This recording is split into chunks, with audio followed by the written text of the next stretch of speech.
दोस्तों आप सभी लोगों का मेरे यूट्यूब चैनल पे स्वागत है। दोस्तों आज के वीडियो में BSc first year inorganic chemistry के लेसन कोवेलेंट बॉन्ड के एक नए टॉपिक के बारे में डिस्कस करेंगे। तो दोस्तों आज का मेरा टॉपिक हाइब्रिडाइजेशन। तो दोस्तों आज के वीडियो को शुरू करते हैं। दोस्तों सबसे पहले तो ये बात आती है कि हाइब्रिडाइजेशन का कॉन्सेप्ट क्यों दिया गया। तो दोस्तों पहले हम इस बारे में जान लेते हैं। दोस्तों बेरिलियम, बोरॉन और कार्बन और इसके जैसे कई ऐसे एटम होते हैं जिनके कंपाउंड के फॉर्मेशन को ओवरलैपिंग से नहीं समझा जा सकता है। तो दोस्तों यहाँ पर हमने कार्बन का एग्जांपल लिया है। कार्बन का इलेक्ट्रॉनिक कन्फिग्रेशन होता है 1:2:2, 2p(x1), 2p(y1) और 2p(0). तो दोस्तों इसका मतलब है कि कार्बन में केवल दो अनपेयर्ड p ऑर्बिटल होते हैं, 2p(x1) और 2p(y1). तो दोस्तों इसका मतलब है कि नॉर्मल स्टेट में कार्बन बाईवैलेंट होता है, मतलब इसकी वैलेंसी 2 होती है। दोस्तों लेकिन कार्बन के ऐसे बहुत से कंपाउंड्स होते हैं जहां पर कार्बन की वैलेंसी 4 होती है। जैसे वो कंपाउंड्स हो गए CH4, C2H6, CCl4। तो दोस्तों इन सब कंपाउंड में कार्बन की वैलेंसी 4 होती है। तो दोस्तों ग्राउंड स्टेट में कार्बन की वैलेंसी 2 होती है, लेकिन इन कंपाउंड्स में कार्बन की वैलेंसी 4 हो गई। तो ऐसा कैसे है? तो दोस्तों इस फैक्ट को बताने के लिए ये बताया गया कि कार्बन ग्राउंड स्टेट से एक्साइटेड स्टेट में जब चला जाता है तो कार्बन के 2s ऑर्बिटल से एक इलेक्ट्रॉन कार्बन के 2pz ऑर्बिटल में चला जाता है। तो दोस्तों इस तरह से कार्बन के पास 4 अनपेयर्ड ऑर्बिटल हो गए। इस तरह कार्बन टेट्रावैलेंट हो गया। तो दोस्तों आप इसको यहाँ पर देख सकते हैं कि ये कार्बन का इलेक्ट्रॉनिक कन्फिग्रेशन ग्राउंड स्टेट में है। जब हमने इसको हीट दी तो ये एक्साइटेड स्टेट में पहुंच गया। तो ये आप यहाँ एक्साइटेड स्टेट को देख सकते हैं। दोस्तों ग्राउंड स्टेट में 2p(x1) और 2p(y1) यही दोनों हाफ फील्ड है, इसलिए कार्बन बाईवैलेंट है। और जो एक्साइटेड स्टेट है वहां पर 2s, 2p(x1), 2p(y1) और 2pz1 ये 4 ऑर्बिटल हाफ फील्ड है, इसलिए टेट्रावैलेंट हो गया है। तो दोस्तों इस तरह से कार्बन एक्साइटेड स्टेट में 4 बॉन्ड बना लेता है, जिसमें से 3 बॉन्ड वो p ऑर्बिटल्स मतलब 2px, 2py और 2pz से बनाता है, और जो चौथा बॉन्ड है वो 2s ऑर्बिटल से बना लेता है। तो दोस्तों इस तरह से हमने देखा कि 3 बॉन्ड p ऑर्बिटल से बन रहा है और एक बॉन्ड s ऑर्बिटल से बन रहा है। तो दोस्तों इन चारों बॉन्ड की एनर्जी में डिफरेंस होता है। 3 बॉन्ड जो p वाले हैं उनकी एनर्जी सेम होती है, और जो चौथा बॉन्ड s वाला है उसकी एनर्जी अलग होती है। दोस्तों लेकिन एक्चुअल में कार्बन के चारों बॉन्ड की एनर्जी सेम होती है। तो दोस्तों इसके लिए एक चीज बताई गई कि चारों अनपेयर्ड ऑर्बिटल्स जो हैं 2s, 2px, 2py और 2pz ये चारों ही ऑर्बिटल्स आपस में कंबाइंड हो जाते हैं और अपनी एनर्जी को एक्सचेंज करते हैं। तो दोस्तों इसका रिजल्ट होता है कि ये चारों ऑर्बिटल मिलकर 4 नए इक्विवेलेंट ऑर्बिटल्स बना लेते हैं। तो दोस्तों इन नए ऑर्बिटल्स को हाइब्रिड ऑर्बिटल्स कहा जाता है और इस प्रोसेस को हाइब्रिडाइजेशन कहा जाता है। तो इस तरह से बेरिलियम, कार्बन, बोरॉन और इनके जैसे कई एटम जैसे सल्फर हो गया, फास्फोरस हो गया, आयोडीन हो गया, इनके कंपाउंड के फॉर्मेशन के बारे में बताने के लिए हाइब्रिडाइजेशन का कॉन्सेप्ट दिया गया। तो दोस्तों इस तरह से हाइब्रिडाइजेशन की डेफिनेशन होती है the process in which different atomic orbitals of same or nearly same energy combine and redistribute energy to form hybrid orbitals of same energy and of same shape which same number of orbitals as orbitals were mixed is called hybridization। तो दोस्तों इसका मतलब है कि जब same या nearly same energy के atomic orbitals आपस में कंबाइंड होते हैं और अपनी एनर्जी को रीडिस्ट्रीब्यूट करते हैं तो हाइब्रिड ऑर्बिटल्स बनते हैं। इन हाइब्रिड ऑर्बिटल्स की एनर्जी सेम होती है, शेप सेम होता है और इनका नंबर भी वही रहता है जितने एटॉमिक ऑर्बिटल्स भाग लेते हैं। दोस्तों अगर हाइब्रिडाइजेशन में 4 ऑर्बिटल्स भाग लेते हैं तो 4 हाइब्रिड ऑर्बिटल्स बनते हैं। अगर हाइब्रिडाइजेशन में 2 एटॉमिक ऑर्बिटल्स भाग लेते हैं तो 2 हाइब्रिड ऑर्बिटल्स बनते हैं। तो दोस्तों इस प्रोसेस को हाइब्रिडाइजेशन कहा जाता है। तो दोस्तों ये तो हाइब्रिडाइजेशन की डेफिनेशन हो गई। दोस्तों अब हाइब्रिडाइजेशन के कुछ रूल के बारे में जान लेते हैं। दोस्तों आइए इसके रूल के बारे में जानते हैं। तो पहला रूल होता है hybridization can occur in atomic orbitals of nearly same energy of same atom और आयन। तो दोस्तों हाइब्रिडाइजेशन वहीं पर पॉसिबल होता है जहां पर सेम एटम या सेम आयन के लगभग इक्वल एनर्जी के एटॉमिक ऑर्बिटल्स पार्टिसिपेट करते हैं। यह पहला रूल हो गया। अगला रूल होता है in hybridization number of hybrid orbitals is same as number of atomic orbitals which participate. तो दोस्तों हाइब्रिडाइजेशन में जितने भी एटॉमिक ऑर्बिटल्स भाग लेते हैं उतनी ही संख्या में हाइब्रिड ऑर्बिटल्स बनते हैं। दोस्तों अगर हाइब्रिडाइजेशन में 4 एटॉमिक ऑर्बिटल्स भाग लेते हैं तो 4 हाइब्रिड ऑर्बिटल्स बनते हैं। अगर 5 एटॉमिक ऑर्बिटल्स भाग ले रहे हैं तो 5 हाइब्रिड ऑर्बिटल्स बनते हैं। दोस्तों ये सेकंड रूल हो गया। दोस्तों अगला रूल होता है hybrid orbitals have same energy and same shape. दोस्तों हाइब्रिड ऑर्बिटल्स की एनर्जी और शेप सेम होता है, ये तीसरा रूल है। दोस्तों अगला रूल होता है hybrid orbitals have a small loop and a big loop. दोस्तों हाइब्रिड ऑर्बिटल्स का जो शेप होता है उसमें एक छोटा लूप होता है और एक बड़ा लूप होता है। तो दोस्तों ये चौथा रूल हो गया। दोस्तों अगला रूल होता है the geometry and bond angle of a molecule depends upon hybridization occurring in that molecule. किसी भी मॉलिक्यूल की ज्योमेट्री और उसका बॉन्ड एंगल उस मॉलिक्यूल में होने वाला हाइब्रिडाइजेशन पर डिपेंड करता है। तो दोस्तों ये पांचवा रूल हो गया। दोस्तों छठा रूल होता है hybrid orbitals form only sigma bond by overlapping. दोस्तों हाइब्रिड ऑर्बिटल्स ओवरलैपिंग से हमेशा सिग्मा बॉन्ड ही बनाते हैं, ये छठा रूल हो गया। दोस्तों लास्ट रूल होता है only atomic orbital participate in hybridization not electrons. दोस्तों हाइब्रिडाइजेशन में केवल एटॉमिक ऑर्बिटल से पार्टिसिपेट करते हैं, उनके इलेक्ट्रॉन्स पार्टिसिपेट नहीं करते हैं। तो दोस्तों ये तो हाइब्रिडाइजेशन के रूल्स के बारे में हो गया।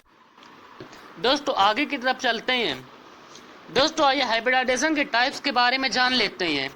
हाइब्रिडाइजेशन में पार्टिसिपेट करने वाले एटॉमिक ऑर्बिटल्स के बेस पर हाइब्रिडाइजेशन ये 7 तरह के होते हैं। पहला होता है sp हाइब्रिडाइजेशन, दूसरा होता है sp2 हाइब्रिडाइजेशन, तीसरा होता है sp3 हाइब्रिडाइजेशन, चौथा होता है dsp2 हाइब्रिडाइजेशन, पांचवा होता है sp3d हाइब्रिडाइजेशन, छठा होता है sp3d2 हाइब्रिडाइजेशन और सातवां होता है sp3dt हाइब्रिडाइजेशन। तो दोस्तों हम बारी बारी करके इन सातों हाइब्रिडाइजेशन के बारे में जानेंगे। दोस्तों सबसे पहले sp हाइब्रिडाइजेशन की तरफ चलते हैं। दोस्तों पहला हाइब्रिडाइजेशन है sp hybridization. In this hybridization, one s orbital and one p orbital combine and form two sp hybrid orbitals. This process is called sp hybridization. तो दोस्तों जब एक s ऑर्बिटल और एक p ऑर्बिटल आपस में कंबाइंड होकर दो sp हाइब्रिड ऑर्बिटल्स का फॉर्मेशन करते हैं तो उस प्रोसेस को sp हाइब्रिडाइजेशन कहा जाता है। दोस्तों इस प्रोसेस में जो sp हाइब्रिड ऑर्बिटल्स बनते हैं उनके बीच में 180 डिग्री का एंगल होता है। दोस्तों यहाँ पर जो sp हाइब्रिड ऑर्बिटल्स बन रहे हैं उनके बीच में 180 डिग्री का एंगल है। इसका मतलब है कि वो दोनों sp हाइब्रिड ऑर्बिटल्स लीनियर होते हैं। तो दोस्तों जिस भी मॉलिक्यूल में sp हाइब्रिडेशन पाया जाता है उस मॉलिक्यूल का शेप लीनियर होता है। दोस्तों अगर हम ज्योमेट्री की बात करें, दोस्तों किसी भी मॉलिक्यूल का शेप और ज्योमेट्री दो अलग अलग चीज होती है। दोस्तों किसी भी मॉलिक्यूल का शेप और ज्योमेट्री एक समान भी हो सकता है और अलग अलग भी हो सकता है। दोस्तों इसके लिए एक कंडीशन होती है। दोस्तों किसी भी मॉलिक्यूल की ज्योमेट्री और शेप एक समान हो या अलग अलग हो, ये इस बात पर डिपेंड करता है कि उस मॉलिक्यूल के सेंट्रल एटम पर लोन पेयर है कि नहीं है। दोस्तों यहाँ पर सेंट्रल एटम से मतलब है दोस्तों उस किसी मॉलिक्यूल में उस एटम को सेंट्रल एटम कहा जाता है जिस एटम में हाइब्रिडाइजेशन होता है। दोस्तों अगर उस मॉलिक्यूल के सेंट्रल एटम पे लोन पेयर है तो उस मॉलिक्यूल का शेप और ज्योमेट्री दोनों अलग अलग होगा, और अगर उस मॉलिक्यूल के सेंट्रल एटम पर लोन पेयर नहीं है तो उस मॉलिक्यूल की शेप और ज्योमेट्री दोनों एक समान होगी। दोस्तों जिस मॉलिक्यूल में sp हाइब्रिडेशन पाया जाता है उस मॉलिक्यूल का शेप लीनियर होता है। तो दोस्तों इसीलिए इस हाइब्रिडाइजेशन को लीनियर हाइब्रिडाइजेशन भी कहा जाता है। दोस्तों इस तरह का हाइब्रिडाइजेशन का एग्जाम्पल होता है BeCl2, BeF2 और ऐसे भी बहुत से एग्जाम्पल होते हैं। तो दोस्तों आइए इसको डायग्राम से समझते हैं। दोस्तों यहाँ पर ये एक s ऑर्बिटल है और ये एक p ऑर्बिटल है। तो दोस्तों यहाँ पर आप p ऑर्बिटल में कोई भी ऑर्बिटल ले सकते हैं, px ले लीजिए, py ले लीजिए या pz ले लीजिए। तो दोस्तों जब ये s ऑर्बिटल और ये p ऑर्बिटल आपस में कंबाइंड होकर के दो sp हाइब्रिड ऑर्बिटल्स का फॉर्मेशन करते हैं तो इस प्रोसेस को sp हाइब्रिडाइजेशन कहा जाता है। दोस्तों यहाँ पर आप दोनों sp हाइब्रिड ऑर्बिटल्स को देख सकते हैं। दोस्तों जैसा कि हमने हाइब्रिडाइजेशन के रूल्स में देखा था कि हाइब्रिड ऑर्बिटल्स में एक बड़ा लूप होता है और एक छोटा लूप होता है। तो दोस्तों वही यहाँ पर आप देख सकते हैं। तो दोस्तों यहाँ पर आप एक sp हाइब्रिड ऑर्बिटल शेप को देख सकते हैं। दोस्तों यहाँ पर एक ये बड़ा वाला लूप और एक छोटा वाला लूप मिलकर एक sp हाइब्रिड ऑर्बिटल होता है, और इसी तरह से इधर वाला एक बड़ा वाला लूप और इधर का एक छोटा लूप ये मिलकर एक sp हाइब्रिड ऑर्बिटल हो गया। तो दोस्तों इस तरह से ये दो sp हाइब्रिड ऑर्बिटल हो गए। दोस्तों दो sp हाइब्रिड ऑर्बिटल को इस तरह से भी दिखाया जा सकता है। तो दोस्तों यहाँ पर आप जो बीच में गोला देख सकते हैं इसकी जगह पर उस एटम को लिखते हैं जिस एटम में sp हाइब्रिडेशन पाया जाता है। ये तो sp हाइब्रिड ऑर्बिटल्स के बारे में हो गया। दोस्तों आइए sp हाइब्रिडेशन पर एक एग्जांपल के बारे में डिस्कस करते हैं। दोस्तों यहाँ पर हमने BeCl2 मॉलिक्यूल का एग्जांपल लिया है। दोस्तों बेरिलियम का इलेक्ट्रॉनिक कॉन्फ़िगरेशन 1s2 2s2 होता है। तो इसका मतलब है कि बेरिलियम में कोई भी अनपेयर्ड इलेक्ट्रॉन नहीं होता है, और जब कोई अनपेयर्ड इलेक्ट्रॉन नहीं होता है तो वो नॉर्मल स्टेट में कोई भी बॉन्ड नहीं बना सकता है। दोस्तों यहाँ पर BeCl2 में बेरिलियम दो कोवेलेंट बॉन्ड बना रहा है। तो दोस्तों ऐसा तभी पॉसिबल है जब बेरिलियम के पास दो अनपेयर्ड इलेक्ट्रॉन हो। दोस्तों बेरिलियम के पास दो अनपेयर्ड इलेक्ट्रॉन करने करने के लिए हमें बेरिलियम को ग्राउंड स्टेट से एक्साइटेड स्टेट में भेजना रहता है, जिसके लिए हमें उसको एनर्जी देनी पड़ती है। तो दोस्तों जैसे ही हम बेरिलियम को एनर्जी देते हैं तो बेरिलियम ग्राउंड स्टेट से एक्साइटेड स्टेट में चला जाता है, जिससे बेरिलियम के 2s ऑर्बिटल का एक इलेक्ट्रॉन 2px ऑर्बिटल में चला जाता है और इस तरह से बेरिलियम के पास 2 अनपेयर्ड इलेक्ट्रॉन हो जाते हैं। तो दोस्तों इस तरह से बेरिलियम के पास 2 अनपेयर्ड इलेक्ट्रॉन हो गए हैं, मतलब बेरिलियम 2 कोवेलेंट बॉन्ड को बना सकता है दोस्तों। लेकिन बेरिलियम के दोनों कोवेलेंट बॉन्ड की एनर्जी सेम होनी चाहिए और यहाँ पर सेम नहीं है। एक 2s ऑर्बिटल है और एक 2px ऑर्बिटल है, मतलब दोनों की एनर्जी अलग अलग है। तो दोस्तों इसलिए बेरिलियम का 2s ऑर्बिटल और 2px ऑर्बिटल आपस में sp हाइब्रिडेशन करके 2 sp हाइब्रिड ऑर्बिटल का फॉर्मेशन करते हैं। तो इस तरह से बेरिलियम के पास 2 sp हाइब्रिड ऑर्बिटल्स हो जाते हैं, जिससे वो ओवरलैपिंग कर कोवेलेंट बॉन्ड को बना सकता है। दोस्तों अब बात आती है क्लोरीन एटम की। दोस्तों यहाँ पर हमने 2 क्लोरीन एटम को लिया है। क्लोरीन का electronic configuration 1s2 2s2 2p6 3s2 3px2 3py2 और 3pz1 होता है। तो इसका मतलब है कि क्लोरीन का 3pz atomic orbital half field है। यहाँ पर हमने 2 क्लोरीन एटम लिए हैं, इसलिए यहाँ पर दोनों क्लोरीन एटम के 3pz एटॉमिक ऑर्बिटल बेरिलियम के 2 sp हाइब्रिड ऑर्बिटल के साथ ओवरलैपिंग करके 2 BeCl बॉन्ड का फॉर्मेशन कर लेते हैं। दोस्तों बेरिलियम के जो 2 sp हाइब्रिड ऑर्बिटल्स है उनके बीच में 180 डिग्री का एंगल था। तो दोस्तों इसलिए जब वो दोनों sp हाइब्रिड ऑर्बिटल क्लोरीन के 3pz एटॉमिक ऑर्बिटल से ओवरलैपिंग करते हैं तो जो 2 BeCl बॉन्ड बनते हैं उनके बीच में भी 180 डिग्री का एंगल होता है। दोस्तों यहाँ पर जो सेंट्रल एटम है वो बेरिलियम है। दोस्तों जो कि यहाँ पर जो बेरिलियम है वो एक्साइटेड स्टेट में बॉन्ड बना रहा है। तो दोस्तों इसलिए एक्साइटेड स्टेट में बेरिलियम के पास कोई भी लोन पेयर नहीं है, इसलिए BeCl2 मॉलिक्यूल का शेप और ज्योमेट्री दोनों एक समान होगी। दोस्तों जैसा कि हमने देखा था कि जिस मॉलिक्यूल में sp हाइब्रिडेशन पाया जाता है उस मॉलिक्यूल का शेप लीनियर होता है। तो इस तरह से BeCl2 मॉलिक्यूल की ज्योमेट्री लीनियर हो गई है। तो दोस्तों आइए BeCl2 मॉलिक्यूल के फॉर्मेशन के बारे में शॉर्ट में समझते हैं। दोस्तों यहाँ पर ये बेरिलियम एटम हो गया जो कि ग्राउंड स्टेट में है। ग्राउंड स्टेट में बेरिलियम का इलेक्ट्रॉनिक कॉन्फ़िगरेशन 1s2 और 2s2 होता है। तो इसका मतलब है कि बेरिलियम में कोई भी अनपेयर्ड इलेक्ट्रॉन नहीं होता है, और जब अनपेयर्ड इलेक्ट्रॉन नहीं होता है तो वो कोई भी कोवेलेंट बॉन्ड नहीं बना सकता है दोस्तों। लेकिन BeCl2 मॉलिक्यूल में बेरिलियम 2 कोवेलेंट बॉन्ड बना रहा है। तो दोस्तों बेरिलियम 2 कोवेलेंट बॉन्ड तभी बना सकता है जब उसके पास 2 अनपेयर्ड इलेक्ट्रॉन हो। तो दोस्तों ऐसा करने के लिए जब हम बेरिलियम को एनर्जी देते हैं तो बेरिलियम ग्राउंड स्टेट से एक्साइटेड स्टेट में चला जाता है, जिससे बेरिलियम के 2s ऑर्बिटल का एक इलेक्ट्रॉन 2px ऑर्बिटल में चला जाता है और इस तरह से बेरिलियम के पास 2 अनपेयर्ड इलेक्ट्रॉन हो जाते हैं। तो दोस्तों उसको आप यहाँ पर देख सकते हैं कि बेरिलियम के पास 2 अनपेयर्ड इलेक्ट्रॉन हो गए। और दोस्तों इस तरह से बेरिलियम 2 कोवेलेंट बॉन्ड बना सकता है। दोस्तों चूंकि बेरिलियम के दोनों कोवेलेंट बॉन्ड की एनर्जी सेम होनी चाहिए, इसलिए बेरिलियम का 2s ऑर्बिटल और 2px ऑर्बिटल आपस में sp हाइब्रिडाइजेशन करके 2 sp हाइब्रिड ऑर्बिटल्स का फॉर्मेशन करते हैं। तो दोस्तों यहाँ पर आप दोनों sp हाइब्रिड ऑर्बिटल्स को देख सकते हैं। तो दोस्तों इस तरह से बेरिलियम के 2 sp हाइब्रिड ऑर्बिटल के साथ दोनों क्लोरीन एटम के 3pz एटॉमिक ऑर्बिटल ओवरलैपिंग करके 2 BeCl बॉन्ड का फॉर्मेशन कर लेते हैं और इस तरह से BeCl2 मॉलिक्यूल का फॉर्मेशन हो जाता है। तो दोस्तों आप यहाँ पर देख सकते हैं कि बेरिलियम के 2 sp हाइब्रिड ऑर्बिटल के साथ क्लोरीन के 3pz एटॉमिक ऑर्बिटल के इलेक्ट्रॉन को यहाँ पर देख सकते हैं। दोस्तों यहाँ पर जो तीर वाला है वो बेरिलियम का इलेक्ट्रॉन है और जो क्रॉस वाला है वो क्लोरीन का इलेक्ट्रॉन है।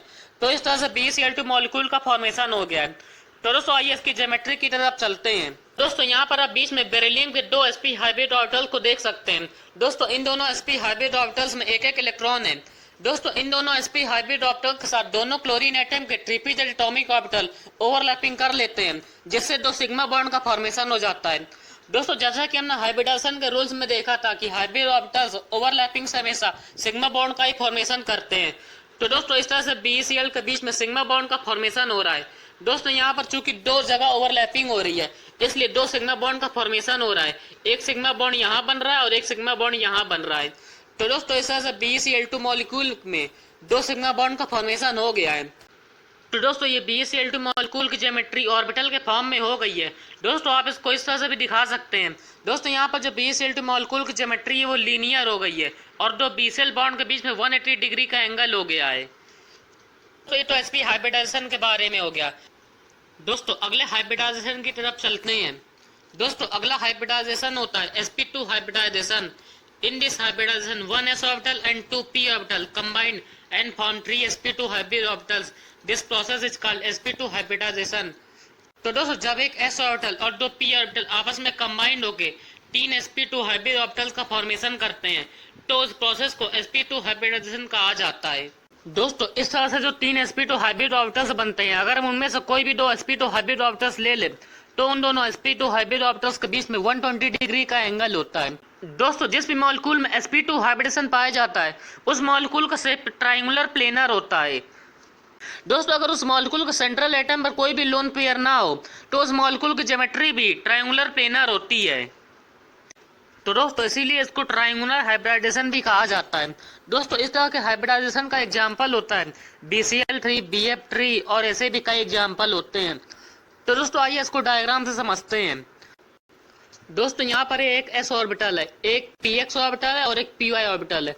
तो दोस्तों इस तरह से जब एक s ऑर्बिटल और दो p ऑर्बिटल आपस में हाइब्रिडाइजेशन करके तीन sp2 हाइब्रिड ऑर्बिटल्स का फॉर्मेशन करते हैं तो उस प्रोसेस को sp2 हाइब्रिडाइजेशन कहा जाता है। तो दोस्तों यहाँ पर आप उन तीनों sp2 हाइब्रिड ऑर्बिटल्स को देख सकते हैं। दोस्तों इन तीनों हाइब्रिड ऑर्बिटल्स में अगर हम कोई भी दो हाइब्रिड ऑर्बिटल्स ले लें तो उनके बीच में 120 डिग्री का एंगल होता है। दोस्तों अगर हम इसमें से एक sp2 हाइब्रिड ऑर्बिटल की बात करें तो वो ऐसा होता है जिसमें एक बड़ा लूप होता है और एक छोटा लूप होता है। दोस्तों sp2 हाइब्रिड ऑर्बिटल्स को हम इसको इस तरह से भी दिखा सकते हैं। दोस्तों यहाँ पर बीच में गोले वाली जगह पर उस एटम को लिखा जाता है जिस एटम में sp2 हाइब्रिडाइजेशन होता है। तो दोस्तों ये तो sp2 हाइब्रिडेशन के बारे में हो गया। दोस्तों अब आइए इस पर एग्जाम्पल लेते हैं। दोस्तों यहाँ पर हमने BCl3 मॉलिक्यूल का एग्जाम्पल लिया है। दोस्तों बोरॉन का इलेक्ट्रॉनिक कॉन्फ़िगरेशन 1s2 होता है। तो इसका मतलब है कि बोरॉन में केवल एक ही अनपेयर्ड इलेक्ट्रॉन है, और जब एक अनपेयर्ड इलेक्ट्रॉन है तो इसका मतलब है कि बोरॉन नॉर्मल स्टेट में केवल एक कोवेलेंट बॉन्ड बना सकता है। दोस्तों लेकिन यहाँ पर हमने जो मॉलिक्यूल लिया है BCl3, इसमें बोरॉन 3 कोवेलेंट बॉन्ड बना रहा है। तो दोस्तों बोरॉन 3 कोवेलेंट बॉन्ड तभी बना सकता है जब उसके पास 3 अनपेयर्ड इलेक्ट्रॉन हो। दोस्तों बोरॉन के पास 3 अनपेयर्ड इलेक्ट्रॉन तभी होते हैं जब बोरॉन ग्राउंड स्टेट से एक्साइटेड स्टेट में चला जाता है। तो बोरॉन को ग्राउंड स्टेट से एक्साइटेड स्टेट में पहुंचाने के लिए जब हम उसको एनर्जी देते हैं तो बोरॉन के 2s ऑर्बिटल का एक इलेक्ट्रॉन 2p ऑर्बिटल में चला जाता है और इस तरह से बोरॉन के पास 3 अनपेयर्ड इलेक्ट्रॉन हो जाते हैं। दोस्तों जब बोरॉन के पास 3 अनपेयर्ड इलेक्ट्रॉन हो जाते हैं तो इसका मतलब है कि बोरॉन 3 कोवेलेंट बॉन्ड बना सकता है। तो दोस्तों चूंकि बोरॉन के तीनों कोवेलेंट बॉन्ड की एनर्जी सेम होती है इसलिए बोरॉन का 2s ऑर्बिटल, 2px ऑर्बिटल और 2py ऑर्बिटल तीनों sp2 हाइब्रिडेशन करते हैं जिससे 3 sp2 हाइब्रिड ऑर्बिटल्स का फॉर्मेशन हो जाता है। तो दोस्तों इस तरह से बोरॉन के पास 3 sp2 हाइब्रिड ऑर्बिटल्स हो जाते हैं जिससे वो ओवरलैपिंग करके 3 कोवेलेंट बॉन्ड बना सकता है। दोस्तों अब बात आती है क्लोरीन एटम की। दोस्तों क्लोरीन का electronic configuration 1s2 2s2 2p6 3s2 3px2 3py2 3pz1 होता है। तो इसका मतलब है कि क्लोरीन में 3pz atomic orbital half filled रहता है। तो दोस्तों यहाँ पर हमने 3 क्लोरीन एटम को लिया है। तो दोस्तों यहाँ पर तीनों क्लोरीन एटम का 3pz एटॉमिक ऑर्बिटल बोरॉन के तीनों sp2 हाइब्रिड ऑर्बिटल के साथ ओवरलैपिंग करके 3 BCl बॉन्ड का फॉर्मेशन कर लेते हैं और इस तरह से BCl3 मॉलिक्यूल का फॉर्मेशन हो जाता है। दोस्तों अगर हम उन तीनों BCl बॉन्ड में से आसपास अगर 2 BCl बॉन्ड ले लें तो उन दोनों BCl बॉन्ड के बीच में 120 डिग्री का एंगल होता है क्योंकि बोरॉन के 2 sp2 हाइब्रिड ऑर्बिटल्स के बीच में 120 डिग्री का एंगल होता है। दोस्तों BCl3 मॉलिक्यूल की ज्योमेट्री के बारे में डिस्कस करते हैं।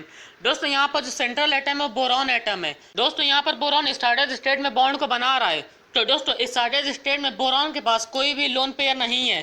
दोस्तों जिस भी मॉलिक्यूल में sp2 हाइब्रिडेशन पाया जाता है उस मॉलिक्यूल का शेप ट्रायंगुलर प्लेनर होता है। दोस्तों चूंकि यहाँ पर कोई लोन पेयर नहीं है इसलिए इस मॉलिक्यूल की ज्योमेट्री भी ट्रायंगुलर प्लेनर होती है। तो इस तरह से BCl3 मॉलिक्यूल की ज्योमेट्री ट्रायंगुलर प्लेनर हो गई। तो दोस्तों आइए इसको शॉर्ट में समझते हैं। दोस्तों बोरॉन का ग्राउंड स्टेट में इलेक्ट्रॉनिक कॉन्फ़िगरेशन 1s2 2s2 और 2px1 होता है। इसका मतलब है कि बोरॉन में केवल एक अनपेयर्ड इलेक्ट्रॉन है और एक अनपेयर्ड इलेक्ट्रॉन होने की वजह से बोरॉन केवल एक ही कोवेलेंट बॉन्ड को बना सकता है। दोस्तों लेकिन जो BCl3 मॉलिक्यूल है उसमें बोरॉन 3 कोवेलेंट बॉन्ड को बना रहा है। बोरॉन 3 कोवेलेंट बॉन्ड तभी बना सकता है जब उसके पास 3 अनपेयर्ड इलेक्ट्रॉन हो। 3 अनपेयर्ड इलेक्ट्रॉन उसके पास तभी होंगे जब बोरॉन ग्राउंड स्टेट से एक्साइटेड स्टेट में चला आता है। तो दोस्तों ऐसा करने के लिए हमें उसको एनर्जी देनी पड़ती है। तो दोस्तों जब हम बोरॉन एटम को एनर्जी देते हैं तो बोरॉन के 2s ऑर्बिटल का एक इलेक्ट्रॉन 2py ऑर्बिटल में चला जाता है। तो इस तरह से बोरॉन के पास 3 अनपेयर्ड इलेक्ट्रॉन हो जाते हैं। तो दोस्तों उन तीनों अनपेयर्ड इलेक्ट्रॉन को आप यहाँ पर देख सकते हैं कि बोरॉन के पास 3 अनपेयर्ड इलेक्ट्रॉन हो गए। दोस्तों चूंकि बोरॉन के तीनों बॉन्ड की एनर्जी सेम होनी चाहिए इसलिए बोरॉन का 2s ऑर्बिटल, 2px ऑर्बिटल और 2py ऑर्बिटल आपस में sp2 हाइब्रिडाइजेशन करके 3 sp2 हाइब्रिड ऑर्बिटल्स का फॉर्मेशन करते हैं। तो दोस्तों इन्हीं तीनों sp2 हाइब्रिड ऑर्बिटल के साथ क्लोरीन एटम का 3p-Z एटॉमिक ऑर्बिटल ओवरलैपिंग करके 3 बीसेल बॉन्ड का फॉर्मेशन कर लेते हैं। तो दोस्तों इस तरह से बीसेल टी मॉलिक्यूल का फॉर्मेशन हो जाता है। दोस्तों यहाँ पर आप देख सकते हैं कि जो तीर वाला इलेक्ट्रॉन है वो बोरॉन के sp2 हाइब्रिड ऑर्बिटल का इलेक्ट्रॉन है और जो क्रॉस वाला है वो क्लोरीन का इलेक्ट्रॉन है। तो इस तरह से बीसेल टी मॉलिक्यूल का फॉर्मेशन हो गया है। तो दोस्तों आइए बीसेल टी मॉलिक्यूल की ज्योमेट्री की तरफ चलते हैं। दोस्तों यहाँ पर आप जो बीच में देख रहे हैं बोरॉन के 3 sp2 हाइब्रिड ऑर्बिटल्स हैं। तो दोस्तों इन्हीं तीनों हाइब्रिड ऑर्बिटल्स के साथ तीनों क्लोरीन एटम के 3p-Z एटॉमिक ऑर्बिटल ओवरलैपिंग कर लेते हैं, जिससे 3 बीसीएल बॉन्ड का फॉर्मेशन हो जाता है। दोस्तों बीसीएल ट्री मॉलिक्यूल की ज्योमेट्री को आप यहाँ पर देख सकते हैं। दोस्तों यहाँ पर बीच में बोरॉन एटम है और इसके तीनों तरफ 3 क्लोरीन एटम है। दोस्तों यहाँ पर आप जो ये बीच में गोला देख रहे हैं, ये गोला नहीं है बल्कि ये 2 बीसेल बॉन्ड के बीच में एंगल को बता रहा है। दोस्तों इधर का जो है ये इस एंगल को बता रहा है, इन दोनों बीसेल बॉन्ड के बीच में। इधर वाला इन दोनों बीसेल बॉन्ड के बीच में बता रहा है और इधर वाला इन दोनों बीसेल बॉन्ड के बीच में बता रहा है। दोस्तों अगर हम इन तीनों बीसेल बॉन्ड में से कोई भी 2 बीसेल बॉन्ड ले ले तो उन दोनों बीसेल बॉन्ड के बीच में 120 डिग्री का ये एंगल होता है। दोस्तों जो बीसेल टी मॉलिक्यूल की एक्चुअल ज्योमेट्री होती है 3D में वो इस तरह से होती है। दोस्तों लेकिन कॉपी पर बनाने के लिए हम यही वाली ज्योमेट्री अधिकतर बनाते हैं क्योंकि ये बनाने में आसान होती है। दोस्तों अगर आप चाहें तो ये वाली ज्योमेट्री भी बना सकते हैं। दोस्तों यहाँ पर भी 2 बीसेल बॉन्ड के बीच में 120 डिग्री का ये एंगल है। अगर आप इधर का एंगल लेते हो, इधर का लेते हो और चाहे इधर का लेते हो। तो दोस्तों इस तरह से ये sp2 हाइब्रिडाइजेशन के बारे में हो गया। दोस्तों अगले हाइब्रिडाइजेशन की तरफ चलते हैं। दोस्तों अगला हाइब्रिडाइजेशन होता है sp3 hybridization. In this hybridization 1s orbital and 3p orbital combined and form 4 sp3 hybrid orbitals. This process is called sp3 hybridization. दोस्तों जब एक s ऑर्बिटल और 3 p ऑर्बिटल आपस में कंबाइंड होकर के 4 sp3 हाइब्रिड ऑर्बिटल्स बनाते हैं तो इस प्रोसेस को sp3 हाइब्रिडाइजेशन कहा जाता है। दोस्तों इस हाइब्रिडाइजेशन में जो 4 sp3 हाइब्रिड ऑर्बिटल्स बनते हैं, अगर हम उनमें से आसपास के कोई भी 2 sp3 हाइब्रिड ऑर्बिटल्स ले लें तो उनके बीच में 109 डिग्री 28 मिनट ये एंगल होता है। दोस्तों जिस भी मॉलिक्यूल में ये हाइब्रिडेशन पाया जाता है उस मॉलिक्यूल का शेप टेट्राहाइड्रल होता है। दोस्तों अगर हम उस मॉलिक्यूल की ज्योमेट्री की बात करें तो उस मॉलिक्यूल की ज्योमेट्री भी टेट्राहाइड्रल होगी अगर उस मॉलिक्यूल के सेंट्रल एटम पर कोई भी लोन पेयर ना हो। तो दोस्तों इस तरह से इसको टेट्राहाइड्रल हाइब्रिडेशन भी कहा जाता है। दोस्तों इस तरह के हाइब्रिडेशन का एग्जाम्पल होता है CH4 CCl4 etc। तो दोस्तों आइए इसको डायग्राम से समझते हैं। दोस्तों यहाँ पर एक ये s ऑर्बिटल है, एक ये px है, एक ये py है और एक ये pz है। तो दोस्तों इस तरह से जब एक s ऑर्बिटल और 3 p ऑर्बिटल आपस में sp3 हाइब्रिडाइजेशन करते हैं और 4 sp3 हाइब्रिड ऑर्बिटल्स का फॉर्मेशन करते हैं तो उस प्रोसेस को sp3 हाइब्रिडाइजेशन कहा जाता है। दोस्तों यहाँ पर आप 4 sp3 हाइब्रिड ऑर्बिटल्स को देख सकते हैं। दोस्तों अगर हम इनमें से आसपास कोई भी 2 sp3 हाइब्रिड ऑर्बिटल्स ले ले तो उनके बीच में 109 डिग्री 28 मिनट का एंगल होता है। दोस्तों इसको हम इस तरह से भी दिखाते हैं। दोस्तों यहाँ पर गोले वाली जगह में हम उस एटम को लिखते हैं जिसमें sp3 हाइब्रिडाइजेशन पाया जाता है। तो दोस्तों आइए इसका एग्जांपल की तरफ चलते हैं। दोस्तों यहाँ पर हमने CH4 मॉलिक्यूल का एग्जांपल लिया है। दोस्तों कार्बन का electronic configuration 1s2 2s2 2px1 और 2py1 होता है। इसका मतलब होता है कि कार्बन में केवल 2 अनपेयर्ड इलेक्ट्रॉन होते हैं और जब 2 अनपेयर्ड इलेक्ट्रॉन होते हैं तो इसका मतलब है कि कार्बन ग्राउंड स्टेट में केवल 2 ही बॉन्ड को बना सकता है। दोस्तों लेकिन यहाँ पर जो मॉलिक्यूल है CH4 यहाँ पर कार्बन 4 बॉन्ड बना रहा है। तो दोस्तों ऐसा तभी पॉसिबल है जब कार्बन के पास 4 अनपेयर्ड इलेक्ट्रॉन हो।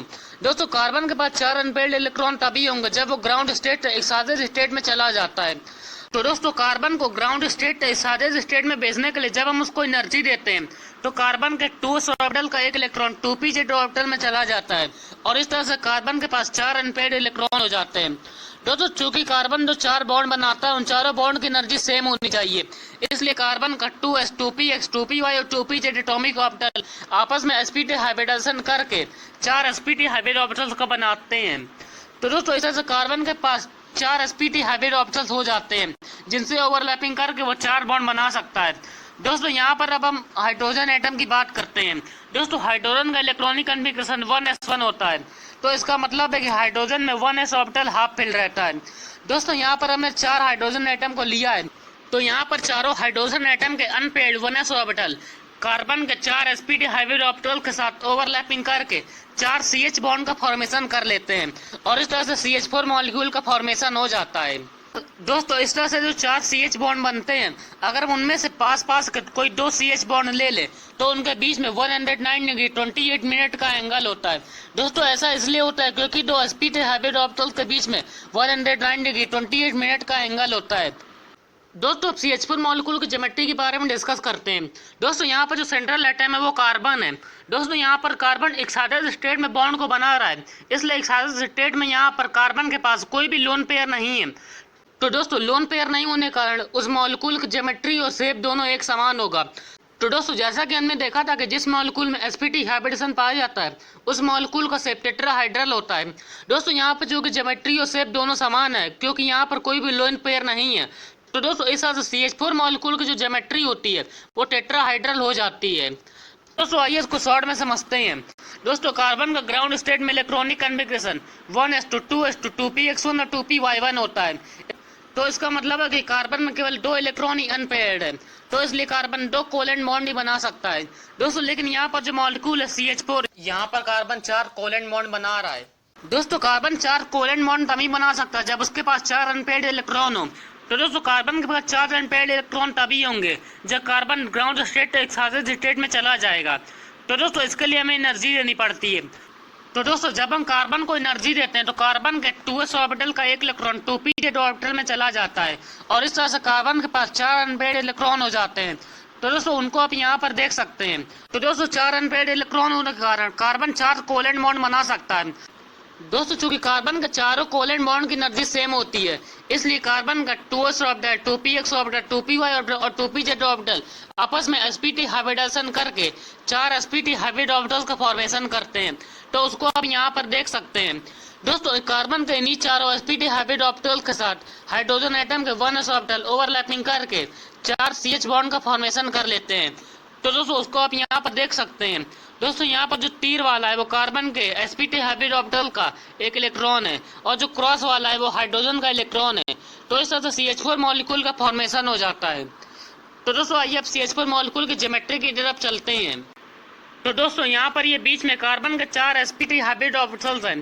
दोस्तों इन्हीं चारों sp3 हाइब्रिड ऑर्बिटल्स के साथ चारों हाइड्रोजन एटम के 1s एटॉमिक ऑर्बिटल ओवरलैपिंग करके 4 CH बॉन्ड का फॉर्मेशन करते हैं। तो दोस्तों यहाँ पर ये CH4 मॉलिक्यूल की ज्योमेट्री ऑर्बिटल फॉर्म में हो गई है। दोस्तों हम इसको इस तरह से भी दिखा सकते हैं। दोस्तों यहाँ पर ये बीच में कार्बन एटम है और इसके चारों तरफ हाइड्रोजन एटम है। दोस्तों अगर हम इनमें से आसपास कोई भी 2 CH बॉन्ड ले ले तो उनके बीच में 109 डिग्री 28 मिनट का एंगल होता है। चाहे हम ये एंगल ले, चाहे ये एंगल ले, चाहे ये एंगल ले और चाहे ये एंगल ले। दोस्तों यहाँ पर जो ये ज्योमेट्री है ये 3D में होती है। दोस्तों CH4 मॉलिक्यूल की जो 3D में ज्योमेट्री होती है वो ये होती है। CH4 मॉलिक्यूल की जो ज्योमेट्री है वो टेट्राहाइड्रल होती है। दोस्तों आप चाहे तो इसको इस तरह से दिखाएं या इस तरह से दिखाएं, दोनों सही है। तो दोस्तों ये sp3 हाइब्रिडाइजेशन के बारे में हो गया। दोस्तों अगले हाइब्रिडाइजेशन की तरफ चलते हैं। दोस्तों अगला हाइब्रिडाइजेशन होता है dsp2 hybridization. In this hybridization, 1d orbital of n-1 cell, 1s orbital and 2p orbital of ns cell combined and form 4 dsp2 hybrid orbitals. This process is called dsp2 hybridization. दोस्तों इस hybridisation में n-1 cell का एक d orbital और nh cell का एक s orbital और 2 p orbital आपस में कंबाइंड होकर 4 dsp2 हाइब्रिड ऑर्बिटल्स का फॉर्मेशन करते हैं। तो इस प्रोसेस को dsp2 हाइब्रिडेशन कहा जाता है। दोस्तों यहाँ पर n-1 सेल के एक d ऑर्बिटल और nh सेल का एक s ऑर्बिटल और 2 p ऑर्बिटल से मतलब है। दोस्तों अगर हमने यहाँ पर एक s ऑर्बिटल और 2 p ऑर्बिटल 4th सेल का लिया है तो वहाँ पर 3rd सेल का d ऑर्बिटल लिया जाएगा। ऐसा नहीं है कि हम उसी 4th सेल का एक d ऑर्बिटल भी ले ले। तो जब इस तरह से हाइब्रिडाइजेशन होता है तो उसको dsp2 हाइब्रिडेशन कहा जाता है। दोस्तों ये जो हाइब्रिडाइजेशन होता है ये सबसे अलग होता है। दोस्तों जो हमने पिछले के 3 हाइब्रिडाइजेशन लिए थे उसमें जो भी ऑर्बिटल्स लिए जा रहे थे वो सेम सेल के थे, लेकिन यहाँ पर जो ऑर्बिटल्स लिए जा रहे हैं यहाँ पर n-1 सेल का एक d ऑर्बिटल है और nh सेल का एक s ऑर्बिटल और 2 p ऑर्बिटल है। दोस्तों यहाँ पर जो 4 dsp2 हाइब्रिड ऑर्बिटल्स बन रहे हैं, अगर हम उनमें से कोई आसपास के 2 dsp2 हाइब्रिड ऑर्बिटल्स ले ले तो उनके बीच में 90 डिग्री का एंगल होता है। दोस्तों जिस भी मॉलिक्यूल में ये हाइब्रिडेशन पाया जाता है उस मॉलिक्यूल की ज्योमेट्री स्क्वायर प्लेनर होती है। दोस्तों ये हाइब्रिडेशन हमेशा कोऑर्डिनेट कंपाउंड्स में ही पाया जाता है। तो दोस्तों इस तरह के हाइब्रिडेशन का एग्जांपल होता है NiCN4 2-। तो दोस्तों आइए अब इसको डायग्राम से समझते हैं। दोस्तों यहाँ पर n-1 सेल का एक d ऑर्बिटल लिया गया है। दोस्तों यहाँ पर dx² - y² ऑर्बिटल लिया जाता है और यहाँ पर ns सेल का एक s ऑर्बिटल और दो p ऑर्बिटल लिए गए हैं। तो दोस्तों यहाँ पर जब ये चारों ऑर्बिटल आपस में मिलकर चार हाइब्रिड ऑर्बिटल्स का फॉर्मेशन करते हैं तो उन हाइब्रिड ऑर्बिटल्स को dsp2 हाइब्रिड ऑर्बिटल्स कहा जाता है। तो इस प्रोसेस को dsp2 हाइब्रिडेशन कहा जाता है। दोस्तों यहाँ पर जो चार dsp2 हाइब्रिड ऑर्बिटल्स बन रहे हैं, अगर इनमें से कोई भी दो आसपास के हाइब्रिड ऑर्बिटल्स ले ले तो उनके बीच में 90 डिग्री का एंगल होता है। दोस्तों हम इसको इस तरह से भी दिखा सकते हैं। दोस्तों यहाँ पर गोले वाली जगह में उस एटम को लिखते हैं जिसमें ये हाइब्रिडेशन पाया जाता है। दोस्तों चूंकि यहाँ पर चार हाइब्रिड ऑप्शंस बन रहे हैं इसलिए यहाँ पर इन चारों को ऐसे दिखा दिया गया है। तो दोस्तों आइए इसके एग्जांपल की तरफ चलते हैं। दोस्तों यहाँ पर हमने NiCN2- का एग्जांपल लिया है। दोस्तों ये कोऑर्डिनेशन कंपाउंड का एक आयन होता है। दोस्तों अब आइए इसके फॉर्मेशन की तरफ चलते हैं। दोस्तों निकल का electronic configuration 1s2 2p6 3s2 3p6 4s2 और 3d8 होता है। तो दोस्तों यहाँ पर हमने 3d में 8 इलेक्ट्रॉनों को भरा है और 4s में 2 इलेक्ट्रॉनों को भरा है और जो इसका 4p ऑर्बिटल है ये इसका खाली है। दोस्तों यहाँ पर इस कंपाउंड में जो निकल है वो +2 ऑक्सीडेशन स्टेट में है। तो दोस्तों इसलिए निकल +2 आयन का इलेक्ट्रॉनिक कन्फिग्रेशन होगा 1s2 2s2 2p6 3s2 3p6 4s0 और 3d8। दोस्तों अगर आपको आयनों का इलेक्ट्रॉनिक कन्फिग्रेशन लिखने में दिक्कत होती है तो दोस्तों डिस्क्रिप्शन में दिए गए लिंक से आप उस वीडियो को देख सकते हैं। उस वीडियो में मैंने आयनों के इलेक्ट्रॉनिक कन्फिग्रेशन के बारे में बताया है। तो दोस्तों यहाँ पर निकल +2 आयन में जो इलेक्ट्रॉन है उसको यहाँ पर हमने ऑर्बिटल में भरा है। यहाँ पर 3d में 8 इलेक्ट्रॉन भरे गए हैं और 4s से 2 इलेक्ट्रॉन निकल गए इसलिए यहाँ 4s भी खाली हो गया है। तो दोस्तों आगे की तरफ चलते हैं। दोस्तों यहाँ पर जो Cn- है इसको साइनो कहा जाता है। ये कि स्ट्रॉन्ग लिगेंड होता है। तो दोस्तों जब भी कोई स्ट्रॉन्ग लिगेंड प्रेजेंट रहता है तो उसकी प्रेजेंट में आयनों का इलेक्ट्रॉनिक कन्फिग्रेशन हुंड रूल का वायलेशन कर लेते हैं। तो दोस्तों यहाँ पर आप देख सकते हैं कि हुंड रूल का वायलेशन हो रहा है। जो इलेक्ट्रॉन पहले यहाँ पर इस ऑर्बिटल में भरा हुआ था वो इलेक्ट्रॉन उठ के यहाँ पर उसके पहले वाले ऑर्बिटल में चला गया है। तो इस तरह से हुंड रूल का वायलेशन हो गया है। तो दोस्तों इस तरह से निकल +2 आयन के इलेक्ट्रॉनिक कन्फिग्रेशन में 3d का ये ऑर्बिटल 4s का एक ऑर्बिटल और 4p के 3 ऑर्बिटल खाली रह गए हैं। दोस्तों जो लिगेंड होते हैं वो किसी भी कोऑर्डिनेशन कंपाउंड में एक इलेक्ट्रॉन पेयर को डोनेट करते हैं। दोस्तों यहाँ पर 4 Cn- लिगेंड लिए गए हैं इसलिए चारों Cn- लिगेंड 4 इलेक्ट्रॉन पेयर को डोनेट करेंगे, जिसमें से एक इलेक्ट्रॉन पेयर यहाँ पर डोनेट करना, एक यहाँ पर और 2 यहाँ पर। तो दोस्तों यहाँ पर चारों Cn- लिगेंड चाहते हैं कि वो जिनको भी इलेक्ट्रॉन पेयर डोनेट करें उनको ऑर्बिटल्स की एनर्जी सेम हो। ऐसा नहीं होना चाहिए कि एक Cn- लिगेंड कम एनर्जी को ऑर्बिटल को इलेक्ट्रॉन पेयर डोनेट करे, दूसरा Cn- ज्यादा एनर्जी के ऑर्बिटल को इलेक्ट्रॉन पेयर डोनेट करे। तो दोस्तों यहाँ पर 3d का एक ऑर्बिटल 4s ऑर्बिटल और 4p के 2 ऑर्बिटल आपस में dsp2 हाइब्रिडेशन करके 4 नए इक्विवेलेंट ऑर्बिटल बनाते हैं। दोस्तों इन चारों ऑर्बिटल की एनर्जी सेम होती है तो इन्हीं चारों dsp2 हाइब्रिड ऑर्बिटल्स में Cn- लिगेंड आसानी से इलेक्ट्रॉन पेयर डोनेट कर देता है और इस तरह से NiCN2- आयन का फॉर्मेशन हो जाता है।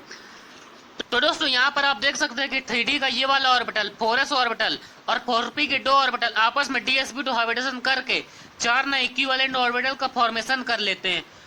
तो दोस्तों इस तरह से निकल +2 आयन में 4 नए इक्विवेलेंट ऑर्बिटल का फॉर्मेशन हो गया जिनको dsp2 हाइब्रिड ऑर्बिटल्स कहा जाता है। दोस्तों इन्हीं चारों हाइब्रिड ऑर्बिटल्स में Cn- लिगेंड आसानी से इलेक्ट्रॉन पेयर डोनेट कर लेता है। तो दोस्तों यहाँ पर आप उसको देख सकते हैं कि यहाँ पर इन चारों ऑर्बिटल में Cn- लिगेंड ने इलेक्ट्रॉन पेयर डोनेट कर दिए और इस तरह से NiCN2- आयन का फॉर्मेशन हो गया है। तो दोस्तों इसकी ज्योमेट्री की तरफ चलते हैं। तो दोस्तों जैसा कि हमने dsp2 हाइब्रिडेशन की शुरुआत में देखा था कि जहाँ पर यह हाइब्रिडेशन पाया जाता है उस मॉलिक्यूल की ज्योमेट्री स्क्वायर प्लेनर होती है। तो दोस्तों यहाँ पर आप NiCN2- आयन की ज्योमेट्री को स्क्वायर प्लेनर देख सकते हैं। तो दोस्तों ये तो dsp2 हाइब्रिडेशन के बारे में हो गया। दोस्तों ये हाइब्रिडेशन हमेशा कोऑर्डिनेट कंपाउंड में ही पाया जाता है। तो दोस्तों अगले हाइब्रिडेशन की तरफ चलते हैं। दोस्तों अगला हाइब्रिडाइजेशन होता है sp3d hybridization. In this hybridization 1s orbital 3p orbital and 1d orbital combine and form 5 sp3d hybrid orbitals. This process is called sp3d hybridization. दोस्तों जब एक s ऑर्बिटल, 3 p ऑर्बिटल और एक d ऑर्बिटल आपस में combined होकर 5 sp3d hybrid orbitals का formation करते हैं तो इस प्रोसेस को sp3d हाइब्रिडेशन कहा जाता है। दोस्तों इस प्रोसेस में जो 5 sp3d हाइब्रिड ऑर्बिटल्स बनते हैं उसमें से 3 हाइब्रिड ऑर्बिटल्स कोप्लेनर होते हैं, मतलब वो एक ही प्लेन में होते हैं, और बाकी के जो बचे हुए 2 ऑर्बिटल होते हैं वो उन कोप्लेनर पर परपेंडिकुलर होते हैं, जिसमें से एक उस प्लेन के ऊपर होता है और एक उस प्लेन के नीचे होता है। तो दोस्तों इस तरह से जो कोप्लेनर हाइब्रिड ऑर्बिटल्स होते हैं उनके बीच में 120 डिग्री का एंगल होता है, और जो बाकी के 2 हाइब्रिड ऑर्बिटल्स होते हैं जो उन पर परपेंडिकुलर होते हैं उनके बीच में 90 डिग्री का एंगल होता है। तो दोस्तों sp3d हाइब्रिड ऑर्बिटल्स के बारे में हम आगे के डायग्राम में देखेंगे। दोस्तों जिस भी मॉलिक्यूल में sp3d हाइब्रिडेशन पाया जाता है उस मॉलिक्यूल का शेप ट्राइगोनल बाइपिरामिडल होता है। दोस्तों अगर हम उस मॉलिक्यूल की ज्योमेट्री की बात करें, दोस्तों अगर उस मॉलिक्यूल के सेंट्रल एटम पर कोई भी लोन पेयर नहीं होगा तो उस मॉलिक्यूल की ज्योमेट्री भी ट्राइगोनल बाइपिरामिडल होती, और अगर उस मॉलिक्यूल के सेंट्रल एटम पर लोन पेयर है तो उस मॉलिक्यूल की ज्योमेट्री ट्राइगोनल बाइपिरामिडल नहीं होगी। दोस्तों इस तरह से हाइब्रिडेशन का एग्जाम्पल होता है PCl5, PF5, SbCl5, PTC। तो दोस्तों आइए इस हाइब्रिडाइजेशन को डायग्राम से समझते हैं। दोस्तों यहाँ पर एक s ऑर्बिटल है और 3 p ऑर्बिटल है और एक d ऑर्बिटल यहाँ पर लिया गया है। दोस्तों यहाँ पर ध्यान रखिएगा कि जो d ऑर्बिटल लिया जाता है वो dz स्क्वायर का लिया जाता है। तो दोस्तों इस तरह से जब एक s ऑर्बिटल, 3 p ऑर्बिटल और एक d ऑर्बिटल आपस में हाइब्रिडाइजेशन करते हैं तो यहाँ पर 5 sp3d हाइब्रिड ऑर्बिटल्स बनते हैं और इस प्रोसेस को sp3d हाइब्रिडेशन कहा जाता है। दोस्तों यहाँ पर जो 5 sp3d हाइब्रिड ऑर्बिटल्स बन रहे हैं उसमें से 3 sp3d हाइब्रिड ऑर्बिटल्स एक ही प्लेन में होते हैं इस तरह से। तो दोस्तों इस तरह से ये तीनों हाइब्रिड ऑर्बिटल्स एक प्लेन में हो गए। दोस्तों अगर हम इन तीनों में से कोई भी 2 sp3d हाइब्रिड ऑर्बिटल्स ले ले तो इनके बीच में 120 डिग्री का एंगल होता है। तो दोस्तों ये वाला ऑर्बिटल और ये वाला ऑर्बिटल, ये दोनों हाइब्रिड ऑर्बिटल्स इनको प्लेनर हाइब्रिड ऑर्बिटल्स परपेंडिकुलर रहते हैं। एक इस प्लेन पर ऊपर की तरफ रहता है और एक इस प्लेन में पीछे की तरफ रहता है। तो दोस्तों इस तरह से अगर हम इन तीनों को प्लेनर ऑर्बिटल में से कोई भी एक ऑर्बिटल ले ले तो उस ऑर्बिटल के बीच में और इस परपेंडिकुलर ऑर्बिटल के बीच में 90 डिग्री का एंगल होता है। दोस्तों अगर हम ये एंगल ले तो वो भी 90 डिग्री होगा, अगर ये वाला एंगल ले तो वो भी 90 डिग्री होगा, और अगर ये वाला एंगल ले तो वो भी 90 डिग्री होगा। दोस्तों ऐसा ही नीचे वाले ऑर्बिटल के साथ भी होगा, ये एंगल भी 90 डिग्री, ये एंगल भी 90 डिग्री और ये एंगल भी 90 डिग्री होगा। तो दोस्तों इस तरह से ये sp3d हाइब्रिड ऑर्बिटल्स के बारे में हो गया। दोस्तों हम इसको इस तरह से भी दिखा सकते हैं। दोस्तों यहाँ पर बीच में जो गोले वाली जगह है इसकी जगह पर उस एटम को लिखते हैं जिसमें sp3d हाइब्रिडेशन पाया जाता है। तो दोस्तों यहाँ पर आप जो देख सकते हैं कि ये तीनों हाइब्रिड ऑर्बिटल्स एक प्लेन में हैं और बाकी के जो 2 हाइब्रिड ऑर्बिटल्स है वो इन प्लेन पर परपेंडिकुलर, एक ऊपर है और एक नीचे है। तो दोस्तों इस तरह से जो प्लेन में उन हाइब्रिड ऑर्बिटल्स के बीच में 120 डिग्री का एंगल है, और जो एक इस प्लेन में से अगर हम कोई भी एक हाइब्रिड ऑर्बिटल ले ले और उस पर जो परपेंडिकुलर ऑर्बिटल है उनके बीच में 90 डिग्री का एंगल होता है। तो दोस्तों आइए इस हाइब्रिडाइजेशन पर एक एग्जांपल लेते हैं। दोस्तों यहाँ पर हमने PCl5 मॉलिक्यूल का एग्जांपल लिया है। दोस्तों फास्फोरस का electronic configuration 1:2:2p6 3:3px1 3py1 और 3pz1 होता है। तो इसका मतलब है कि फास्फोरस में 3 अनपेयर्ड इलेक्ट्रॉन होते हैं, और 3 अनपेयर्ड इलेक्ट्रॉन होने के कारण फास्फोरस ग्राउंड स्टेट में केवल 3 कोवेलेंट बॉन्ड ही बना सकता है। दोस्तों लेकिन यहाँ पर जो मॉलिक्यूल है PCl5, यहाँ पर फास्फोरस 5 कोवेलेंट बॉन्ड को बना रहा है। दोस्तों फास्फोरस 5 कोवेलेंट बॉन्ड तभी बना सकता है जब उसके पास 5 अनपेयर्ड इलेक्ट्रॉन हो।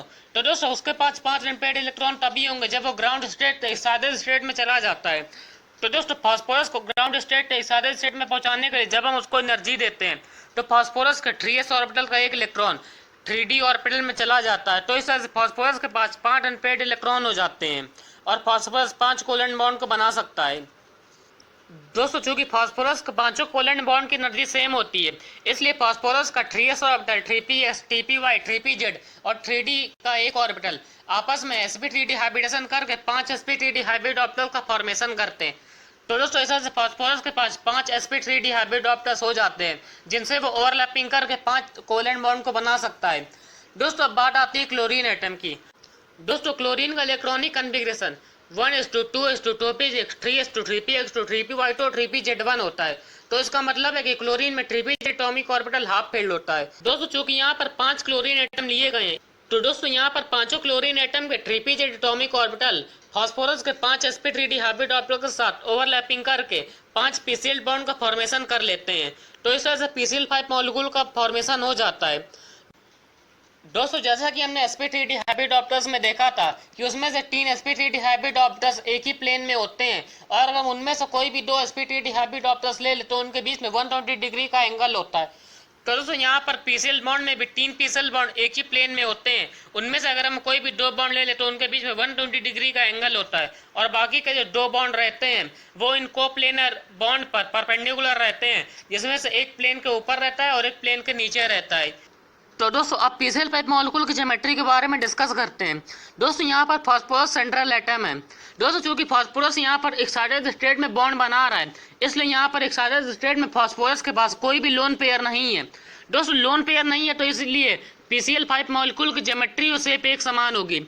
दोस्तों चूंकि यहाँ पर sp3d हाइब्रिडेशन पाया जा रहा है, इसलिए उस मॉलिक्यूल का जो शेप होगा वो ट्राइगोनल बाई पिरामिडल होगा। दोस्तों यहाँ पर चूंकि लोन पेयर नहीं है, इसलिए पीसीएल पाइप मॉलिक्यूल की ज्योमेट्री भी ट्राइगोनल बाई पिरामिडल होती है। तो दोस्तों आइए इसके बारे में शॉर्ट में समझते हैं। दोस्तों फास्फोरस का ग्राउंड स्टेट में इलेक्ट्रॉनिक कॉन्फ़िगरेशन, यहाँ पर फास्फोरस का वैलेंस शेल का इलेक्ट्रॉनिक कॉन्फ़िगरेशन लिखा हुआ है।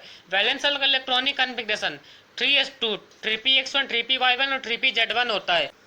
तो इसका मतलब है कि फास्फोरस में 3 इलेक्ट्रॉन ही अनपेयर्ड रहते हैं, इसलिए फास्फोरस केवल 3 कोवेलेंट बॉन्ड बना सकता है। दोस्तों लेकिन यहाँ पर जो मॉलिक्यूल है पीसीएल पाइप, यहाँ पर फास्फोरस 5 कोवेलेंट बॉन्ड बना रहे हैं। दोस्तों फास्फोरस 5 कोवेलेंट बॉन्ड तभी बना सकता है जब उसके पास 5 अनपेयर्ड इलेक्ट्रॉन हो। तो दोस्तों फास्फोरस के 5 अनपेयर्ड इलेक्ट्रॉन तभी होंगे जब वो ग्राउंड स्टेट एक्साइटेड स्टेट में चला जाता है। तो दोस्तों फास्फोरस को ग्राउंड स्टेट एक्साइटेड स्टेट में पहुंचाने के लिए हमें एनर्जी देनी पड़ती है। तो जब हम उसको एनर्जी देते हैं तो फास्फोरस के 3s ऑर्बिटल का एक इलेक्ट्रॉन 3d ऑर्बिटल में चला जाता है, और इस तरह से फास्फोरस के पास 5 अनपेयर्ड इलेक्ट्रॉन हो जाते हैं। तो दोस्तों उन 5 अनपेयर्ड इलेक्ट्रॉनों को आप यहाँ पर देख सकते हैं। दोस्तों जब फास्फोरस के पास 5 अनपेयर्ड इलेक्ट्रॉन हो जाते हैं तो फास्फोरस 5 कोवेलेंट बॉन्ड को बना सकता है।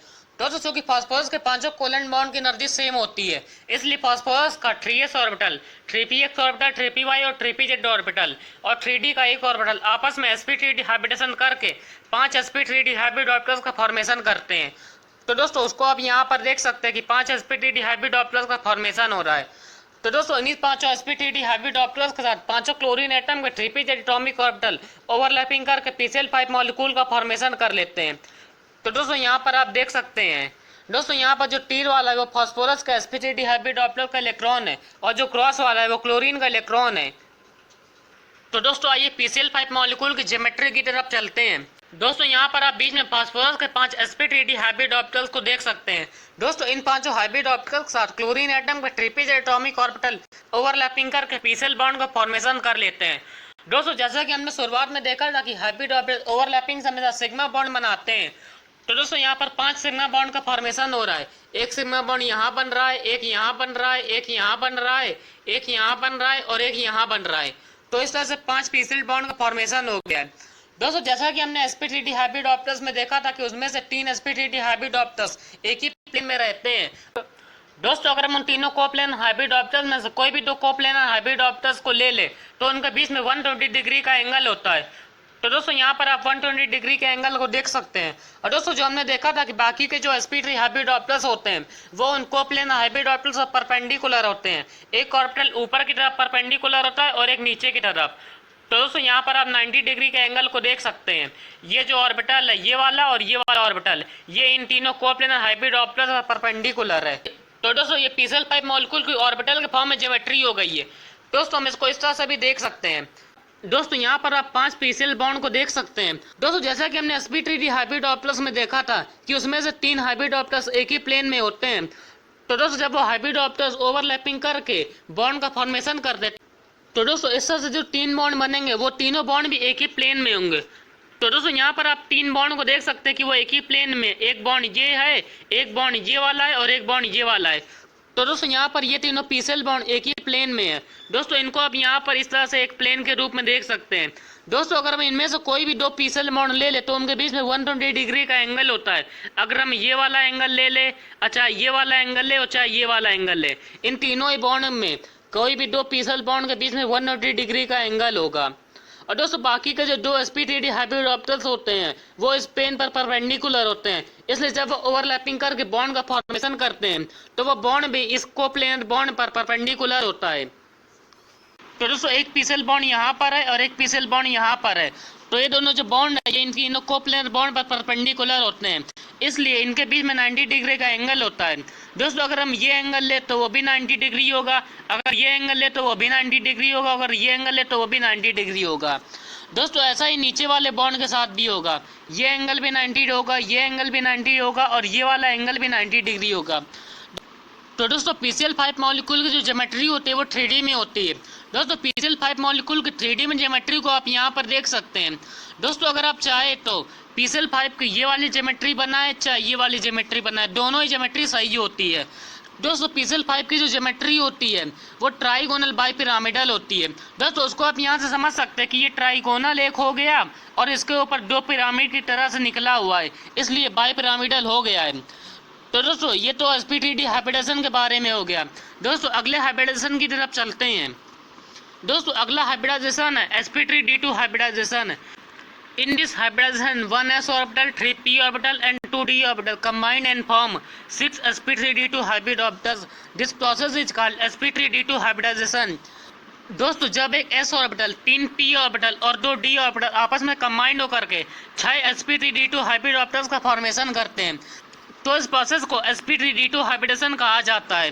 इस प्रोसेस में जो 6 sp3d2 हाइब्रिड ऑप्टर्स बन रहे हैं उसमें से 4 sp3d2 हाइब्रिड ऑप्टर्स एक ही प्लेन में होते हैं, वो एक स्क्वायर की शेप में रहते हैं, उनके बीच में 90 डिग्री का एंगल होता है। तो बाकी के दो sp3d2 हाइब्रिड ऑप्टर्स हैं वो दोनों sp3d2 हाइब्रिड ऑप्टर्स इन कोप्लेनर हाइब्रिड ऑप्टर्स परपेंडिकुलर होते हैं, जिसमें से एक sp3d2 हाइब्रिड ऑप्टर्स उस प्लेन के ऊपर होता है और दूसरा ऑर्बिटल उस प्लेन के नीचे होता है। दोस्तों जिस भी मॉलिक्यूल में ये हाइब्रिडाइजेशन पाया जाता है उस मॉलिक्यूल का शेप ऑक्टाहाइड्रल होता है। दोस्तों अगर उस मॉलिक्यूल के सेंट्रल एटम पर कोई भी लोन पेयर ना हो तो उस मॉलिक्यूल की ज्योमेट्री भी ऑक्टाहाइड्रल होती है। दोस्तों इस तरह का हाइब्रिडाइजेशन का एग्जांपल होता है sf6 मॉलिक्यूल। तो दोस्तों आइए इसको डायग्राम से समझते हैं। दोस्तों यहाँ पर एक s ऑर्बिटल है, 3p ऑर्बिटल है और 2d ऑर्बिटल लिए गए हैं। दोस्तों यहाँ पर d में एक orbital dx square minus y square है और एक ऑर्बिटल dz स्क्वायर है। तो दोस्तों जब ये एक s ऑर्बिटल, 3p ऑर्बिटल और 2d ऑर्बिटल आपस में कंबाइंड होकर के 6 sp3d2 हाइब्रिड ऑर्बिटल्स का फॉर्मेशन करते हैं, तो उस प्रोसेस को sp3d2 हाइब्रिडेशन कहा जाता है। दोस्तों यहाँ पर जो 6 sp3d2 हाइब्रिड ऑर्बिटल्स बन रहे हैं उनको यहाँ पर आप देख सकते हैं। दोस्तों यहाँ पर जो 4 sp3d2 हाइब्रिड ऑर्बिटल्स है वो एक ही प्लेन में है। तो दोस्तों वो चारों sp3d2 हाइब्रिड ऑर्बिटल्स यहाँ पर ये हैं, ये वाला, ये वाला, ये वाला और ये वाला। तो दोस्तों ये चारों sp3d2 हाइब्रिड एक स्क्वायर की शेप में है। दोस्तों अगर हम इन चारों sp3d2 हाइब्रिड ऑप्टर्स में से आसपास के कोई भी दो sp3d2 हाइब्रिड ऑप्टर्स ले ले तो उनके बीच में 90 डिग्री का एंगल होगा। चाहे हम ये दोनों ऑर्बिटल ले ले, इनके बीच का एंगल, चाहे ये एंगल ले, चाहे ये एंगल ले और चाहे ये एंगल ले, वो हमेशा 90 डिग्री होगा। और दोस्तों बाकी के जो sp3d2 हाइब्रिड ऑप्टर्स होते हैं वो इन कोप्लेनर हाइब्रिड ऑप्टर्स से परपेंडिकुलर होते हैं। तो दोस्तों एक sp3d2 हाइब्रिड ऑप्टर्स ये है और दूसरा sp3d2 हाइब्रिड ऑप्टर्स ये है। तो दोस्तों ये जो sp3d2 हाइब्रिड ऑप्टर्स ये वाले और ये वाले, ये दोनों इन कोप्लेनर हाइब्रिड ऑप्टर्स परपेंडिकुलर है, इसलिए इनके बीच में भी 90 डिग्री का एंगल होगा। चाहे ये एंगल नापे, चाहे ये एंगल नापे, चाहे ये एंगल नापे या चाहे ये एंगल नापे। तो दोस्तों इस तरह से ये sp3d2 हाइब्रिड ऑप्टर्स के बारे में हो गया। sp3d2 हाइब्रिड ऑप्टर्स को इस तरह से भी दिखाया जा सकता है। तो दोस्तों यहाँ पर गोले वाली जगह पर उस एटम को लिखा जाता है जिसमें sp3d2 हाइब्रिडेशन पाया जाता है। दोस्तों यहाँ पर जो 4 sp3d2 हाइब्रिड ऑप्टर्स है वो एक ही प्लेन में, तो दोस्तों उसको आप यहाँ पर ऐसे देख सकते हैं। और दोस्तों बाकी के जो sp3d2 हाइब्रिड ऑप्टर्स है, एक ऑर्बिटल ये वाला और एक ऑर्बिटल ये वाला, तो ये दोनों ऑर्बिटल इन कोप्लेनर हाइब्रिड ऑप्टर्स पर परपेंडिकुलर होते हैं। तो दोस्तों ये वाला एंगल 90 होगा, ये एंगल 90 होगा, ये एंगल 90 होगा और ये वाला एंगल भी 90 होगा। दोस्तों ऐसा ही नीचे वाले sp3d2 हाइब्रिड ऑप्टर्स के साथ भी होता है, ये एंगल 90, ये एंगल 90, ये एंगल 90 और ये वाला एंगल भी 90 होगा। तो दोस्तों ये sp3d2 हाइब्रिडेशन के बारे में होगा। दोस्तों अब आइए इसका एग्जाम्पल की तरफ चलते हैं।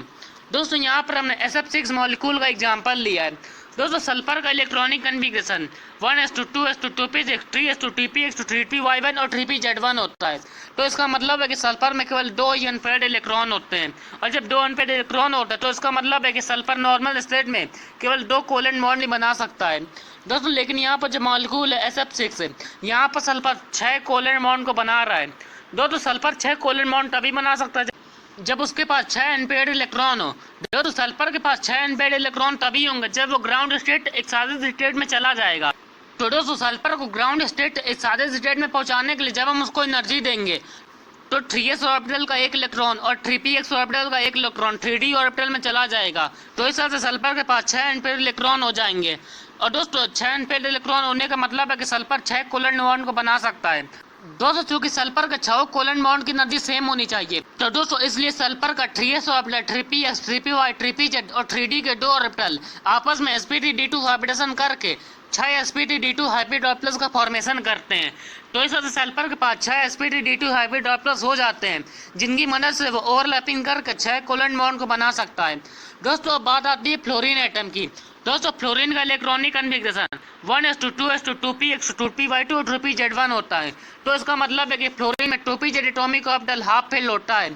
तो यहाँ पर 6 फ्लोरीन एटम के 2pz एटॉमिक ऑर्बिटल सल्फर का 6 sp3d2 हाइब्रिड ऑर्बिटल्स के साथ ओवरलैपिंग करके 6 एसएफ बॉन्ड का फॉर्मेशन कर लेते हैं और इस तरह से SF6 मॉलिक्यूल का फॉर्मेशन हो जाता है। तो दोस्तों अब SF6 मॉलिक्यूल की ज्योमेट्री के बारे में डिस्कस करते हैं। दोस्तों यहाँ पर सल्फर ही जो है वही सेंट्रल एटम है। दोस्तों यहाँ पर जो सल्फर है वो एक्साइटेड स्टेट में बॉन्ड बना रहा है, इसलिए यहाँ पर एक्साइटेड स्टेट में उसके वैलेंस शेल के इलेक्ट्रॉनों को देखेंगे। दोस्तों यहाँ पर एक्साइटेड स्टेट में सल्फर के पास कोई भी लोन पेयर नहीं है। तो दोस्तों लोन पेयर नहीं है तो इसलिए उस मॉलिक्यूल की ज्योमेट्री भी वही होगी जो उसका शेप होगा। दोस्तों जो कि यहाँ पर sp3d2 हाइब्रिडेशन पाया जा रहा है, इसलिए इस मॉलिक्यूल का जो शेप होता है वो ऑक्टाहाइड्रल होता है। दोस्तों चूंकि सल्फर के पास कोई भी लोन पेयर नहीं है, इसलिए इस मॉलिक्यूल की ज्योमेट्री भी ऑक्टाहाइड्रल होती है। तो दोस्तों आइए SF6 मॉलिक्यूल के फॉर्मेशन के बारे में शॉर्ट में जानते हैं। दोस्तों यहाँ पर ग्राउंड स्टेट में सल्फर के वैलेंस शेल का इलेक्ट्रॉनिक कन्फिग्रेशन लिखा हुआ है 3s2 3px2 3py1 और 3pz1। तो दोस्तों इसका मतलब है कि सल्फर में केवल 2 इलेक्ट्रॉन ही अनपेयर्ड है, और जब 2 अनपेयर्ड इलेक्ट्रॉन है तो ये केवल 2 कोवेलेंट बॉन्ड ही बना सकता है। दोस्तों लेकिन यहाँ पर जो मॉलिक्यूल है SF6 है, यहाँ पर सल्फर 6 कोवेलेंट बॉन्ड बना रहा है। दोस्तों सल्फर 6 कोवेलेंट बॉन्ड तभी बना सकता है जब उसके पास 6 अनपेयर्ड इलेक्ट्रॉन हो। सल्फर के पास 6 अनपेयर्ड इलेक्ट्रॉन तभी होंगे जब वो ग्राउंड स्टेट एक्साइटेड स्टेट में पहुंच जाता है। तो दोस्तों सल्फर को ग्राउंड स्टेट एक्साइटेड स्टेट में पहुंचाने के लिए जब हम उसको एनर्जी देते हैं तो सल्फर के 3s ऑर्बिटल का एक इलेक्ट्रॉन और 3px ऑर्बिटल का एक इलेक्ट्रॉन 3d ऑर्बिटल में चला जाता है, और इस तरह से सल्फर के पास 6 अनपेयर्ड इलेक्ट्रॉन हो जाते हैं। 6 अनपेयर्ड इलेक्ट्रॉन होने का मतलब है कि सल्फर 6 कोवेलेंट बॉन्ड को बना सकता है। दोस्तों चूंकि सल्फर के 6 कोवेलेंट बॉन्ड की एनर्जी सेम होती है, इसलिए सल्फर का 3s orbital 3px 3py 3pz orbital और 3d के 2 ऑर्बिटल sp3d2 हाइब्रिडेशन करके 6 sp3d2 हाइब्रिड ऑर्बिटल का फॉर्मेशन करते हैं। तो दोस्तों यहाँ पर आप सल्फर का 6 sp3d2 हाइब्रिड ऑर्बिटल्स को देख सकते हैं। दोस्तों सल्फर का इन्हीं 6 sp3d2 हाइब्रिड ऑर्बिटल्स के साथ फ्लोरीन का 2pz एटॉमिक ऑर्बिटल ओवरलैपिंग करके 6 SF बॉन्ड का फॉर्मेशन कर लेता है। तो दोस्तों यहाँ पर आप उनको देख सकते हैं। दोस्तों यहाँ पर जो तीर वाला है वो सल्फर का इलेक्ट्रॉन है और जो क्रॉस वाला है वो फ्लोरीन का इलेक्ट्रॉन है। तो दोस्तों आइए SF6 मॉलिक्यूल की ज्योमेट्री की तरफ चलते हैं। दोस्तों यहाँ पर आप बीच में सल्फर का 6 sp3d2 हाइब्रिड ऑर्बिटल्स को देख सकते हैं। दोस्तों इन 6 sp3d2 हाइब्रिड ऑर्बिटल्स में 4 ऑर्बिटल एक ही प्लेन में जो एक स्क्वायर की शेप में है। तो दोस्तों इनको आप यहाँ पर इस तरह से देख सकते हैं, और जो बाकी के 2 ऑर्बिटल है, ये वाला ऑर्बिटल और ये वाला ऑर्बिटल, ये दोनों ऑर्बिटल इस कोप्लेनर हाइब्रिड ऑर्बिटल्स पर परपेंडिकुलर होते हैं। एक प्लेन के ऊपर होता है और एक प्लेन के नीचे होता है। तो दोस्तों इन्हीं 6 sp3d2 हाइब्रिड ऑर्बिटल्स के साथ फ्लोरीन का 2pz एटॉमिक ऑर्बिटल ओवरलैपिंग कर लेता है, जिससे यहाँ पर सिग्मा बॉन्ड का फॉर्मेशन हो रहा है। तो दोस्तों यहाँ पर आप सिग्मा बॉन्ड को देख सकते हैं कि यहाँ पर 6 सिग्मा बॉन्ड का फॉर्मेशन हो रहा है। तो दोस्तों इस तरह से SF6 मॉलिक्यूल का फॉर्मेशन हो रहा है। दोस्तों यहाँ पर SF6 मॉलिक्यूल की ज्योमेट्री को आप यहाँ पर देख सकते हैं। दोस्तों यहाँ पर आप बीच में सल्फर एटम को देख सकते हैं। दोस्तों यहाँ पर जो 4 SF बॉन्ड है वो एक ही प्लेन में। तो दोस्तों उनको आप यहाँ पर देख सकते हैं कि एक SF बॉन्ड, दूसरा SF बॉन्ड, तीसरा SF बॉन्ड और ये चौथा SF बॉन्ड। ये चारों SF बॉन्ड एक ही प्लेन में है, और जो बाकी के जो 2 SF बॉन्ड है, एक ये वाला बॉन्ड और ये वाला बॉन्ड, ये दोनों बॉन्ड उस प्लेन के एक ऊपर है और एक नीचे है। तो दोस्तों इस तरह से SF6 मॉलिक्यूल का फॉर्मेशन हो रहा है। दोस्तों यहाँ पर SF6 मॉलिक्यूल की जो ज्योमेट्री होती है वो ऑक्टाहाइड्रल होती है। दोस्तों SF6 मॉलिक्यूल की जो 3D में ज्योमेट्री होती है वो ये होती है। दोस्तों अगर आप चाहे ये वाली ज्योमेट्री बनाए या ये वाली ज्योमेट्री बनाए, दोनों सही होती है। दोस्तों यहाँ पर जो SF बॉन्ड है एक ही प्लेन वाले, इनके बीच में 90 डिग्री का एंगल है। चाहे आप ये एंगल ले या ये एंगल ले, ये एंगल ले या ये एंगल ले, इनके बीच में 90 डिग्री का एंगल है। और दोस्तों जो बाकी के जो SF बॉन्ड है जो उन पर परपेंडिकुलर है, उनके बीच में भी 90 डिग्री का एंगल है। चाहे ये वाला एंगल नापे, चाहे ये एंगल नापे, चाहे ये एंगल नापे, चाहे ये एंगल नापे।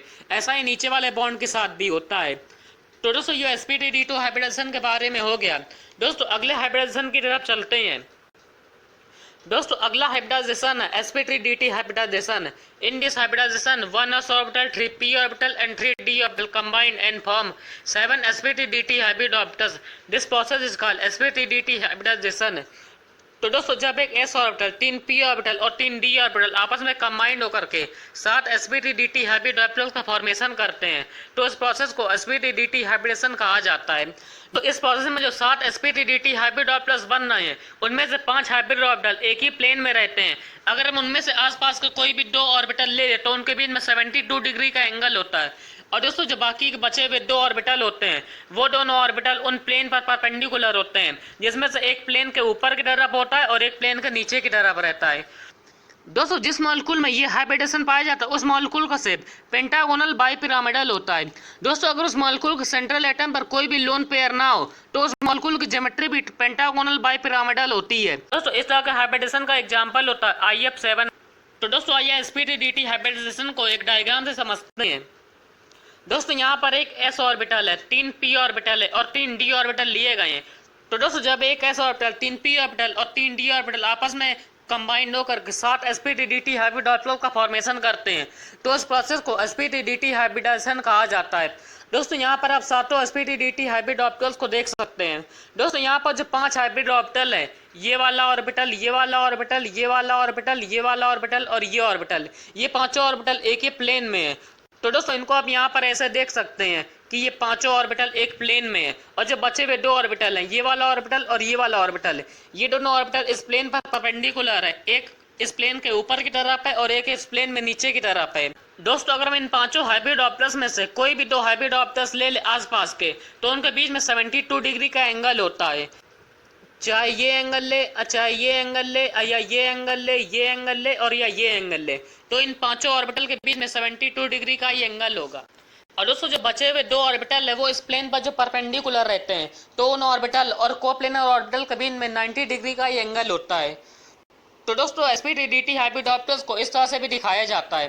दोस्तों यहाँ पर बीच में गोले वाली जगह पर उस एटम को लिखा जाता है जिसमें sp3dt हाइब्रिडेशन पाया जाता है। दोस्तों यहाँ पर जो 5 ऑर्बिटल हैं, एक ऑर्बिटल, ये वाला, दूसरा ये, तीसरा ये, चौथा ये और पांचवा ये, तो ये पांचों ऑर्बिटल एक ही प्लेन में रहते हैं। तो दोस्तों इसलिए यहाँ पर इनको इस तरह से दिखाया गया है। और दोस्तों जो बचे हुए 2 ऑर्बिटल है वो इस प्लेन पर एक ऊपर की तरफ रहता है और एक नीचे की तरफ रहता है। तो दोस्तों यहाँ पर आप देख सकते हैं एक ऑर्बिटल ये और एक ऑर्बिटल ये, तो ये एक प्लेन के ऊपर है और एक प्लेन के नीचे है। तो दोस्तों आइए इसके एग्जांपल की तरफ चलते हैं। दोस्तों यहाँ पर हमने IF7 मॉलिक्यूल का एग्जांपल लिया है। आयोडीन के वैलेंस शेल का electronic configuration 5s2 5px2 5py2 और 5pz1 होता है। तो इसका मतलब है कि आयोडीन में केवल एक ही अनपेयर्ड इलेक्ट्रॉन रहता है और जब एक अनपेयर्ड इलेक्ट्रॉन रहता है तो इसका मतलब है कि आयोडीन ग्राउंड स्टेट में केवल एक ही बॉन्ड बना सकता है। दोस्तों लेकिन यहाँ पर जो मॉलिक्यूल है IF7, यहाँ पर आयोडीन 7 बॉन्ड बना रहा है। दोस्तों आयोडीन 7 बॉन्ड तभी बनाएगा जब उसके पास 60 अनपेयर्ड इलेक्ट्रॉन होंगे। दोस्तों आयोडीन के पास 7 अनपेयर्ड इलेक्ट्रॉन तभी होंगे जब वो ग्राउंड स्टेट एक्साइटेड स्टेट में चला जाता है। तो दोस्तों जब हम आयोडीन को ग्राउंड स्टेट से एक्साइटेड स्टेट में भेजने के लिए एनर्जी देते हैं तो आयोडीन के 5s ऑर्बिटल का एक इलेक्ट्रॉन और 5p ऑर्बिटल से 2 इलेक्ट्रॉन निकलकर 5d ऑर्बिटल में चले जाते हैं और इस तरह से आयोडीन के पास 7 अनपेयर्ड इलेक्ट्रॉन हो जाते हैं। दोस्तों 7 अनपेयर्ड इलेक्ट्रॉन होने के कारण आयोडीन 60 बॉन्ड को बना सकता है। दोस्तों लेकिन आयोडीन के जो 7 बॉन्ड रहते हैं उनकी एनर्जी सेम होती है, इसलिए आयोडीन के 5s ऑर्बिटल 5px 5py और 5pz और 5d के 3 ऑर्बिटल आपस में sp3dt हाइब्रिडेशन करके 60 हाइब्रिड ऑर्बिटल्स का फॉर्मेशन करते हैं। तो दोस्तों इस तरह से आयोडीन के पास 7 sp3dt हाइब्रिड ऑर्बिटल्स हो जाते हैं जिनकी मदद से वो ओवरलैपिंग करके 7 बॉन्ड को बना सकता है। दोस्तों अब बात आती है फ्लोरीन एटम की। फ्लोरीन का electronic configuration 1s2 2s2 2px2 2py2 2pz1 होता है। तो इसका मतलब है कि फ्लोरीन में 2pz atomic orbital half filled रहता है। दोस्तों यहाँ पर चूंकि 7 फ्लोरीन एटम लिए गए हैं इसलिए 7 फ्लोरीन एटम के 2pz एटॉमिक ऑर्बिटल आयोडीन के 7 sp3dt हाइब्रिड ऑर्बिटल के साथ ओवरलैपिंग करके 7 IF बॉन्ड का फॉर्मेशन कर लेते हैं और इस तरह से IF7 मॉलिक्यूल का फॉर्मेशन हो जाता है। दोस्तों जैसा कि हमने sp3dt हाइब्रिड ऑर्बिटल्स में देखा था कि उसमें से 5 sp3dt हाइब्रिड ऑर्बिटल्स एक ही प्लेन में रहते हैं और अगर उनमें से आसपास से कोई भी 2 हाइब्रिड ऑर्बिटल्स ले ले तो उनके बीच में 72 डिग्री का एंगल रहता है। तो दोस्तों वैसा यहाँ पर भी होता है। यहाँ पर 5 IF बॉन्ड एक ही प्लेन में रहते हैं। अगर उनमें से आसपास के कोई भी 2 IF बॉन्ड ले ले तो उनके बीच में 72 डिग्री का एंगल रहता है। और जो बाकी के जो IF बॉन्ड होते हैं वो इस प्लेन के एक ऊपर होता है और एक नीचे होता है। तो दोस्तों अब IF7 मॉलिक्यूल की ज्योमेट्री के बारे में डिस्कस करते हैं। दोस्तों यहाँ पर आयोडीन सेंट्रल एटम है। दोस्तों यहाँ पर जो आयोडीन है वो एक्साइटेड स्टेट में बॉन्ड को बना रहा है। दोस्तों एक्साइटेड स्टेट में आयोडीन के पास कोई भी लोन पेयर नहीं है। दोस्तों लोन पेयर नहीं है तो इसलिए IF7 मॉलिक्यूल की ज्योमेट्री भी वही होगी जो उसका शेप होगा। दोस्तों चूंकि यहाँ पर sp3 हाइब्रिडेशन पाया जा रहा है इसलिए यहाँ पर इस मॉलिक्यूल का जो शेप होता है वो पेंटागोनल बाइपिरामिडल होता है। दोस्तों चूंकि यहाँ पर सेंट्रल एटम पर कोई भी लोन पेयर नहीं है इसलिए इस मॉलिक्यूल की ज्योमेट्री भी पेंटागोनल बाइपिरामिडल होगी। तो दोस्तों आइए इसको शॉर्ट में समझते हैं।